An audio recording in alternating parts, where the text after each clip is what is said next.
பரிசுத்த வேதாகமம் புதிய ஏற்பாடு அப்போஸ்தலர் நடபடிகள் 6ஆம் அதிகாரம்.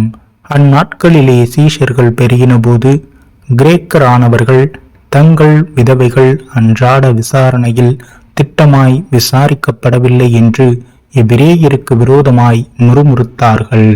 அப்பொழுது பன்னிருவரும் சீஷர் கூட்டத்தை வரவழைத்து, நாங்கள் தேவ வசனத்தை போதியாமல் பந்தி விசாரணை செய்வது தகுதியல்ல. ஆதலால் சகோதரரே, பரிசுத்த ஆவியும் ஞானமும் நிறைந்து நற்சாட்சி பெற்று இருக்கிற 7 பேரை உங்களில் தெரிந்து கொள்ளுங்கள்.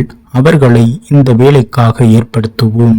நாங்களோ ஜெபம் பண்ணுவதிலும் வேத வசனத்தை போதிக்கிற ஊழியத்திலும் இடைவிடாமல் தரித்திருப்போம் என்றார்கள்.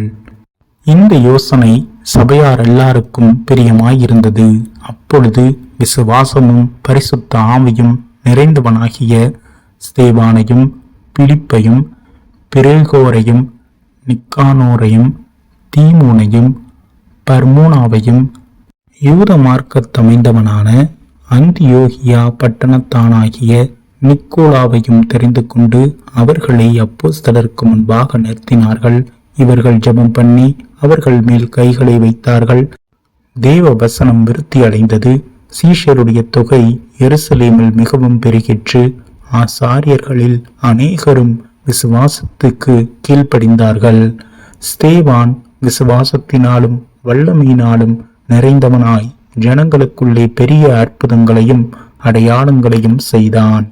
அப்பொழுது லிபர்த்தினார் எனப்பட்டவர்களின் ஆலயத்தை சேர்ந்தவர்களில் சிரேனே பட்டணத்தாரிலும் அலெக்சாந்திரியா பட்டணத்தாரிலும் சிலிசியா நாட்டாரிலும் ஆசியா தேசத்தாரிலும் சிலர் எழும்பி ஸ்தேவானுடனே தர்க்கம் பண்ணினார்கள்.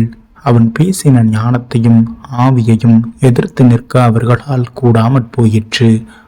அப்பொழுது அவர்கள் மோசேக்கும் தேவனுக்கும் விரோதமாக இவன் தூஷண வார்த்தைகளை பேச கேட்டோம் என்று சொல்லும்படியாக மனுஷரை ஏற்படுத்தி ஜனங்களையும் மூப்பரையும் வேத பாரகரையும் எழுப்பிவிட்டு அவன் மேல் பாய்ந்து அவனை பிடித்து ஆலோசனை சங்கத்தாருக்கு முன்பாக இழுத்து கொண்டு போய் பொய் சாட்சிகளையும் நிறுத்தினார்கள்.